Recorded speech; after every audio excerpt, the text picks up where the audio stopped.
Iran के रहबर आला Khamenei की आखिरी रस्में जो हैं वो शुरू हो चुकी हैं और कई तरह के सवाल दरअसल विश्व बिरादरी में इसे लेकर अलग अलग जगहों पर हैं।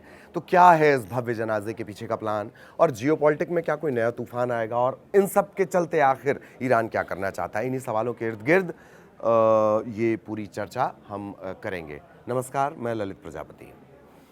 जिस वक्त आप अपने वजूद के सबसे मुश्किल दौर से गुजर रहे हों और दुनिया आपको लगभग खत्म मान चुकी हो, उस वक्त अपने बिखरे हुए साहस को बटोरना, अपने लड़खड़ाते कांपते पैरों पर खड़ा होना और हालात को ललकारना, सुनने में चाहे जितना अच्छा लगे, हकीकत में ये कतई आसान नहीं। बात ईरान की हो रही है, जो अपने अस्तित्व के शायद सबसे भीषण दौर से गुजर रहा है। अमेरिका और इजराइल से कड़ी लड़ाई लड़ने के बाद ईरान दुनिया को अपनी राजनीतिक ताकत और धार्मिक प्रभाव दिखाने जा रहा है। 28 फरवरी को इजराइल और अमेरिका ने मिलकर ईरान पर हमला किया। पहले ही दिन ईरान के जो सर्वोच्च नेता हैं अली खामेनेई, उनकी मृत्यु की खबर आई। बाद में ईरान ने भी पुष्टि कर दी और जवाब में इजराइल और इलाके में मौजूद अमेरिकी सैन्य ठिकानों पर सैकड़ों बैलिस्टिक मिसाइल और ड्रोन दागे गए। इसे दुनिया ने न सिर्फ देखा बल्कि भोगा भी। स्ट्रेट ऑफ होर्मुज को रोकने मात्र से दुनिया भर में गंभीर ईंधन और ऊर्जा संकट पैदा हो गया। इसके बाद अमेरिका और ईरान के बीच अंतरिम समझौते पर सहमति की खबर भी आई। इस्लाम के सामान्य नियमों के मुताबिक किसी भी मृतक को आदर्श तौर पर 24 घंटे के भीतर दफनाया जाना होता है, लेकिन युद्ध की स्थिति और सुरक्षा कारणों के चलते खामेनेई के अंतिम संस्कार को लेकर मार्च से लगातार, यानी उनके जाने की खबर के बाद से लगातार सस्पेंस बना हुआ था, वो अब खत्म हो गया। अब जब ईरान में ज़िंदगी धीरे धीरे वापस पटरी पर आने लगी है, तो वहाँ के पूर्व supreme leader Ayatollah Ali Khamenei के अंतिम संस्कार की खबर पर मुहर लग चुकी है। मूल तौर पर जो ये अंतिम संस्कार का या आखिरी सुपुर्द खाक का जो रस्में होती हैं, उसमें तेहरान, कुम, मशहद, ये 3 चीज़ें शामिल हैं और इनकी शुरुआत हो चुकी है। अंतिम संस्कार कार्यक्रम की शुरुआत हो चुकी है। सबसे पहले खामेनेई के जो शव हैं उन्हें तेहरान में अंतिम दर्शन के लिए रखा गया। इस कार्यक्रम माना ये जा रहा है कि करीब करीब 24 घंटे तक ये कार्यक्रम चलेगा। इसके बाद तेहरान से उनका जुलूस निकाला जाएगा। तेहरान के मेयर अली रेज़ा ज़कानी के मुताबिक इसमें 2 करोड़ लोगों के शामिल होने की उम्मीद है। इसके बाद पार्थिव शरीर को ईरान के धार्मिक शहर कोम ले जाया जाएगा। ये शिया इस्लाम का बड़ा धार्मिक और शैक्षणिक केंद्र है। शिक्षा में ईरान ने कहाँ तक किस मयार तक कामयाबी हासिल की है, क्या मयार सेट की है, मिसाल सेट की है, उस पर फिर कभी बातचीत करेंगे। आज सिर्फ सुपुर्द खाक की रस्मों के बारे में हम आपको बता रहे हैं। इसके बाद जो पार्थिव शरीर होगा वो इराक के 2 पवित्र शहर हैं नजफ और करबला ले जाए जाएंगे। ईरान के विदेश मंत्री अब्बास अरागची ने खुद यहाँ की तैयारियों का जायजा लिया है। इसके बाद शव को, जो उनकी पार्थिव देह है, ईरान के मशहद ले जाया जाएगा। मशहद दरअसल खामेनेई का जन्म स्थल और शिया मुसलमानों का प्रमुख धार्मिक केंद्र है। यहाँ शिया इस्लाम के 8वें इमाम रज़ा का मकबरा है। इमाम रज़ा की दरगाह में ही खामेनेई को दफनाया जाएगा। अंतिम संस्कार के लिए व्यापक स्तर पर तैयारियां की गई हैं। ईरानी अधिकारियों का अनुमान है कि करीब करीब जो 6 दिन का ये पूरा शोक रखा गया है, इसमें करोड़ों लोग सड़कों पर उतरेंगे और इससे ये आधुनिक इतिहास के सबसे बड़े वैश्विक घटनाक्रमों में से एक बन जाएगा। आपको याद होगा कि जब ईरान को समर्थन देने की बात आई थी, जब पूछा गया कि आम ईरानी क्या सोच रहा है, ऐलान मात्र से ऐसा नज़र आया कि एक साथ करीब करीब 2 करोड़ लोग खामेनेई के समर्थन में सड़कों पर उतर आए कि आर या पार वाला मामला चलता रहेगा। ये भी अली खामेनेई ने अपनी ताकत दिखाई है। खबर यह भी है कि खामेनेई के जनाजे और अंतिम संस्कार के लिए दुनिया भर के 100 से ज़्यादा देशों को निमंत्रण न्योता भेजा गया है। इन देशों के राष्ट्राध्यक्ष, विदेश मंत्री और सरकार के विशेष दूत इस ऐतिहासिक समारोह में शामिल हो रहे हैं। ईरानी राष्ट्रपति ने प्रधानमंत्री नरेंद्र मोदी को अंतिम संस्कार के लिए औपचारिक रूप से आमंत्रित किया था, लेकिन पीएम मोदी के पूर्व निर्धारित दौरे के चलते उनका ईरान जाना मुमकिन न हो सका। पीएम मोदी 4 जुलाई को राजस्थान के जोधपुर जाएंगे। फिर 6 से 11 जुलाई तक वे इंडोनेशिया, ऑस्ट्रेलिया और न्यूजीलैंड की यात्रा पर रहेंगे। हालांकि जानकार पीएम मोदी के ईरान न जाने के पीछे कुछ और वजह भी गिनाते हैं। पहली बात यह कि खामेनेई की मौत पर भारत ने चुप्पी साध रखी थी। 5 दिन बाद विदेश सचिव विक्रम मिस्री ने ईरानी दूतावास जाकर शोक जताया। अब 4 महीने बाद अचानक पीएम मोदी का खामेनेई के जनाजे में जाना पूरी तरह से स्टैंड को बदलना होगा। दूसरी बात, खामेनेई के जनाजे में पीएम मोदी की मौजूदगी भारत के साझेदार और ईरान के विरोधी देशों को नाराज कर सकती है।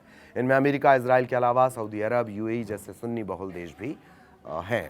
ईरान भी भारत की मजबूरी को समझता है। वो जानता है कि भारत के अमेरिका और इजराइल से अच्छे संबंध हैं। ईरान भारत को एक बड़े मार्केट के रूप में देखता है, इसलिए वो खुद भी चाहेगा कि भारत से दोस्ताना ताल्लुकात, संबंध बने रहें। बहरहाल पीएम मोदी और विदेश मंत्री भले ही ईरान ना जा सकें, नहीं जा रहे हों, लेकिन भारत सरकार का जो एक डेलीगेशन है वो ज़रूर इसमें शामिल होगा। भारत सरकार की तरफ से बिहार के राज्यपाल, अब तक जो खबर है सूत्रों के हवाले से है, बिहार के राज्यपाल सैयद अता हसनैन और विदेश राज्य मंत्री पवित्रा मार्गेरिटा इस भारतीय डेलीगेशन का नेतृत्व कर रहे हैं।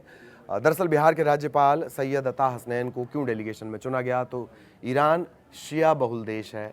आयतुल्ला अली खामनेई शियाओं के सर्वोच्च धार्मिक और राजनीतिक नेता थे।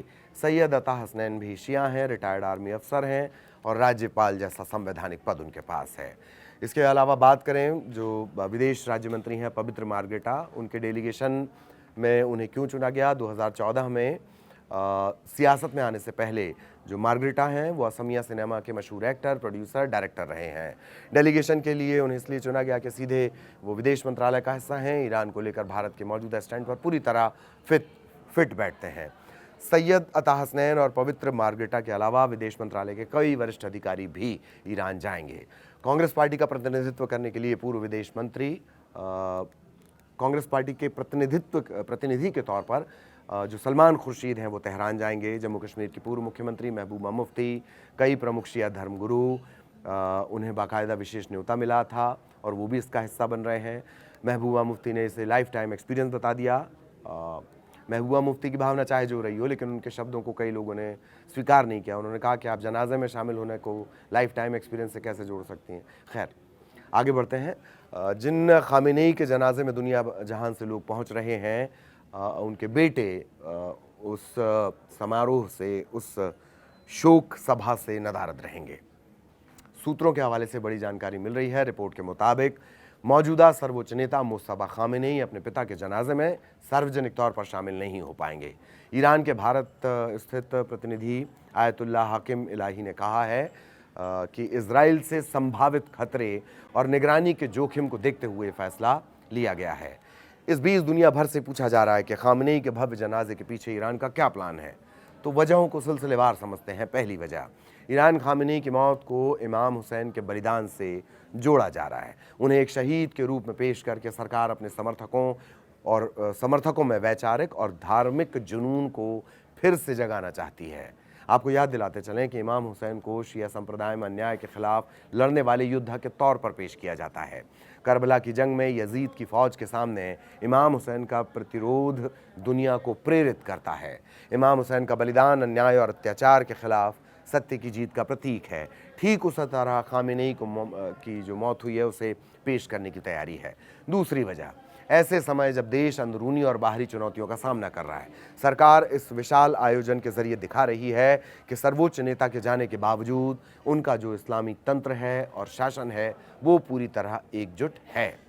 तीसरी वजह, तेहरान, कुम और खामेनेई के जो गृहनगर हैं, मशहद जैसे कई शहरों में जो करीब 6 दिन तक ये कार्यक्रम चलेगा, इसमें भारी भीड़ जुटाकर अपने विरोधियों, पश्चिमी देशों, खास तौर पर अमेरिका और इजराइल को अपनी जनशक्ति और संगठन क्षमता का कड़ा संदेश दे रहा है।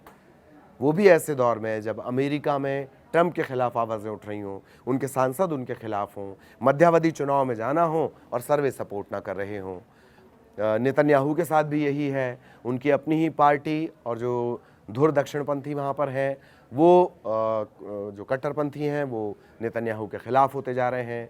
उन पर भी कई चार्जेस लगे हैं, उन्हें भी चुनाव में जाना है और सर्वे उनकी जीत को एकदम नकार रहे हैं। ऐसे दौर में ईरान से ये प्रेजेंट किया जाएगा कि जनशक्ति और संगठन का जो है वो पूरा का पूरा वो ईरान की सत्ता के साथ खड़ा हुआ है। चौथी वजह, इस विशाल शोक सभा के जरिए सरकार ये नैरेटिव गढ़ने में जुटी है कि खामेनेई की मौत का बदला अभी भी बाकी है। अब ये देखना होगा कि खामेनेई के भव्य जनाजे से ईरान को साधने जो वो निकला है वो कितना और किस हद तक कामयाब होता है। फिलहाल के लिए इतना ही। बाकी खबरों के लिए लगातार आप न्यूज़ 18 के डिजिटल प्लेटफॉर्म से जुड़े रहिए। आपके साथ मैं हूं ललित प्रजापति और ये स्क्रिप्ट लिखी थी हमेशा की तरह जयशंकर ने। नमस्कार।